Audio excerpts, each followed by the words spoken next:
کا بیان۔ فرائض علوم میں سے ہم کسی ایک موضوع پہ روزانہ سنتے ہیں۔ نفقے کا لفظ تو ہم سنتے ہی رہتے ہیں، نفقہ کیا ہوتا ہے؟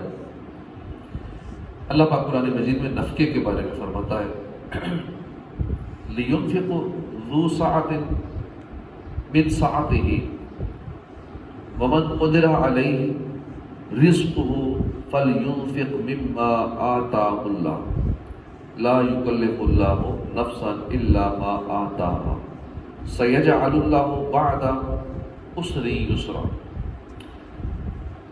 مالدار شخص اپنی وسعت کے قابل نفقہ دے، اور جس پر اس کا رزق تنگ کیا گیا وہ اس میں سے نفقہ دے جو اسے اللہ نے دیا۔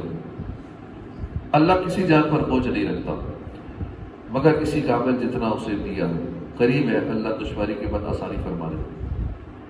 حضور نے فرمایا کہ جب خدا کسی کو مال دے تو خود اپنے اور اپنے گھر والوں پر خرچ کرے۔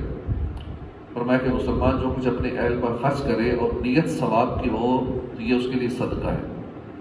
ہر مہینے اپنے گھر والوں کو جو کما کے دیتے نیت ثواب کی کر لیں تو وہی صدقے کا ثواب لے۔ حضور نے فرمایا کہ آدمی کو گناہ گار ہونے کے لیے اتنا ہی کافی ہے کہ جس کا کھانا اس کے ذمہ ہو اسے کھانے کو نہ دے۔ نفقہ سے مراد ہے کھانا، کپڑا اور مکان۔ نفقہ واجب ہونے کے 3 سبب ہیں۔ زوجیت یعنی میاں بیوی کا رشتہ، نسب، ملک۔ زوجیت اور نسب کی وجہ سے نفقہ واجب ہونے کے چند اہم مسائل۔ جس عورت سے نکاح صحیح ہو، نکاح صحیح ہوا، اس کا نفقہ شوہر پر واجب ہے، اگرچہ وہ نابالغہ ہو، مگر نابالغہ میں شرط یہ ہے کہ جماع کی طاقت رکھتی ہو یا مشتہا ہو یعنی حد شہوت کو پہنچ جائے، اور شوہر کی جانب کوئی شرط نہیں، کتنا ہی عمر میں چھوٹا ہو اس پر نفقہ واجب ہے، اس کے مال میں سے دیا جائے۔ اگر مرد و عورت دونوں مالدار ہوں تو نفقہ مالدار کا سا ہوگا، دونوں محتاج ہیں تو محتاجوں کا سا ہوگا، ایک مالدار ہے دوسرا محتاج تو درمیانے درجے کا نفقہ ہوگا، یعنی محتاج جیسا کھاتے ہو اس سے عمدہ اور مالدار جیسا کھاتے ہو اس سے کم۔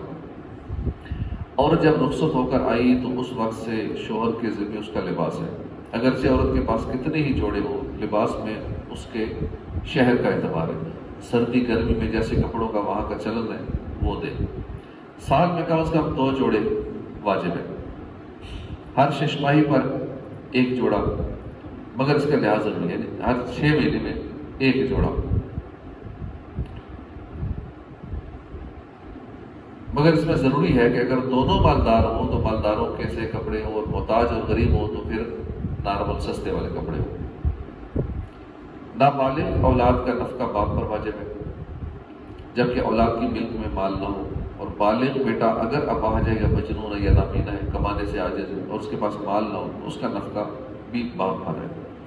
اور لڑکی جبکہ مال نہ رکھتی ہو اور شادی شدہ بھی نہ ہو تو اس کا نفقہ بھی باپ پر ہے، اگرچہ لڑکی کے آزاد درست ہوں، شاید شادی کے بعد اس کا نفقہ شوہر پر واجب ہوگا، باپ پر نہیں ہوگا۔ اگر باپ مفلس ہے تو کمائے اور بچوں کو کھلائے، اور کمانے سے بھی عاجز ہے، مثلا اپاہج ہے تو دادا کے ذمہ بچوں کا نفقہ ہے، اس صورت میں باپ کا نفقہ بھی دادا کے ذمہ ہے۔ باپ اور ماں دونوں محتاج ہوں تو دونوں کا نفقہ بیٹے پر ہے، ماں باپ دونوں محتاج ہوں تو بیٹے پر ماں باپ کا نفقہ۔ ماں اگر بیوہ ہو اور وہ اپاہج نہ بھی ہو تب بھی بیٹے پر اس کا نفقہ ہے، اگر اسے شادی کر لی تو پھر شوہر کے ذمہ اس کا نفقہ ہے۔ بیٹا اگر ماں باپ دونوں کا نفقہ نہیں دے سکتا مگر ایک کا دے سکتا ہے تو پھر ماں زیادہ مستحق ہے، اور اگر والدین میں سے کسی کا پورا نفقہ نہ دے سکتا ہو تو دونوں کو اپنے ساتھ کھلائے، جو خود کھاتا پیتا پہنتا ہے اسی میں سے اپنے والدین کو بھی کھلائے پلائے پہنائے۔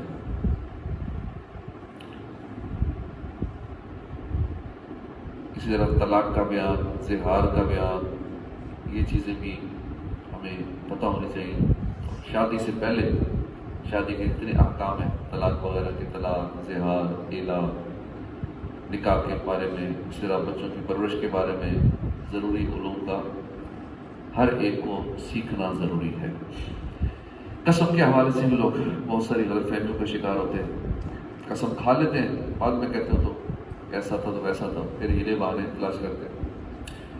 قرآن پاک میں قسم کے حوالے سے ارشاد ہوتا ہے، اور اللہ کا عہد پورا کرو جب قول باندھو، اور قسمیں مضبوط کر کے نہ توڑو، اور تم اللہ کو اپنے اوپر ضامن کر چکے ہو، بے شک اللہ تمہارے کام جانتا ہے۔ اس آیت میں سب سے پہلے عہد پورا کرنے کا ذکر کیا، کیونکہ اس حق کو ادا کرنے کی تاکید بڑی سخت ہے، بہت زیادہ ہے۔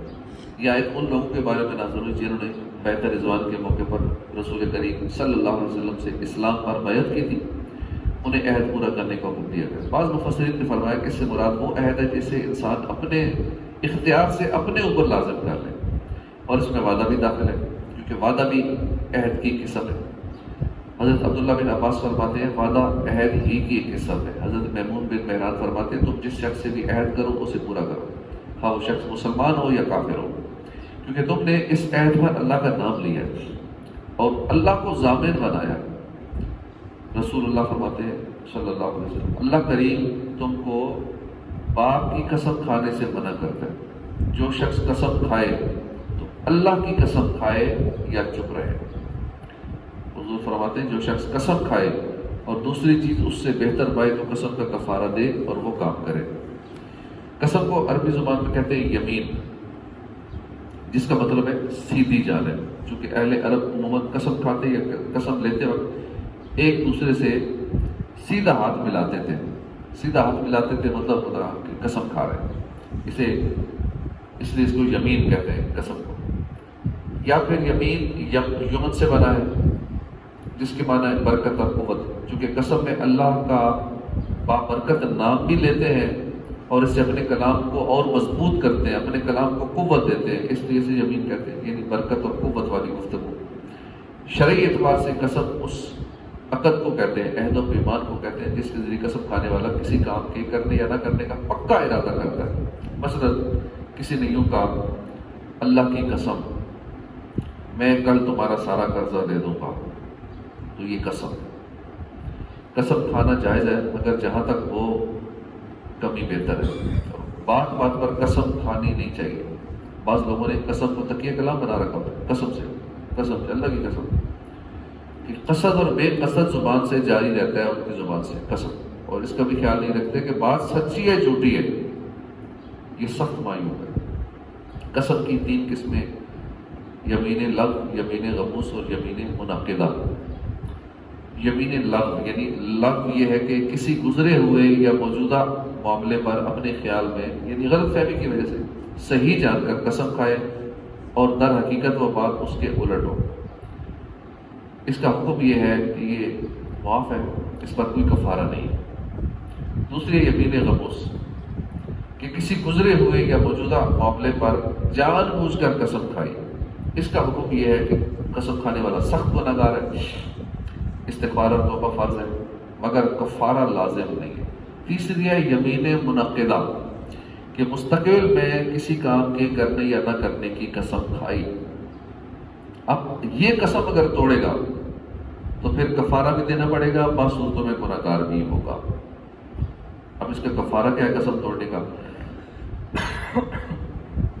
کہ آئندہ یہ کام کروں گا، اس کی قسم کھا لی، غلام آزاد کرنا یا 10 مسکینوں کو دونوں وقت پیٹ بھر کر کھانا کھلانا، یا ان کو متوسط درجے کے کپڑے پہنانا، یعنی یہ اختیار ہے کہ ان 3 باتوں میں سے جو چاہے کرے، اور جن مساکین کو صبح کے وقت کھلائے انہی کو شام کے وقت بھی کھلائے۔ اگر غلام آزاد کرنے یا 10 مسکینوں کو کھانا دینے پر قادر نہیں ہے تو پھر لگاتار 3 روزے رکھ لے قسم کے کفارے۔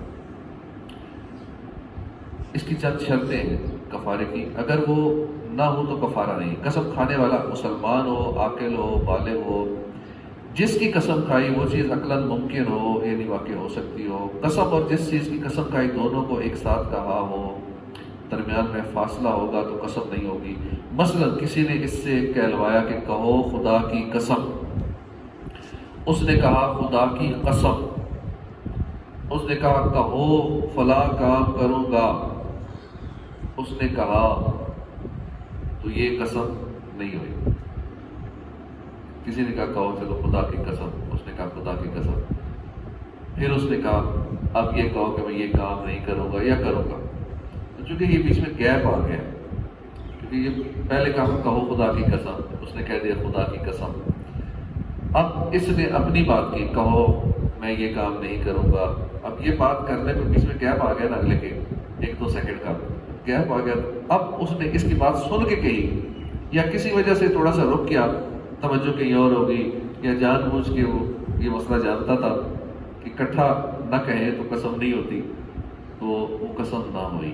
بیچ میں گیپ آ گیا، اللہ کی قسم، بیچ میں رک گیا. پھر قسم آگے کوئی بات جو کھانی تھی وہ کھائی. اب یہ قسم نہیں، اس کو ملا کے قسم کہتے ہیں. خدا کی قسم میں یہ کام کروں گا، اب یہ قسم ہو جائے گی. خدا کی قسم، اللہ کی قسم میں یہ کام نہیں کروں گا، یہ قسم ہو. بیچ میں چند سیکنڈ کا گیپ دے دیا تو یہ قسم نہیں ہوئی. اللہ پاک ہمیں فرض علوم سیکھنے کی توفیق عطا فرمائے. آمین بجاہ نبی الامین صلی اللہ تعالی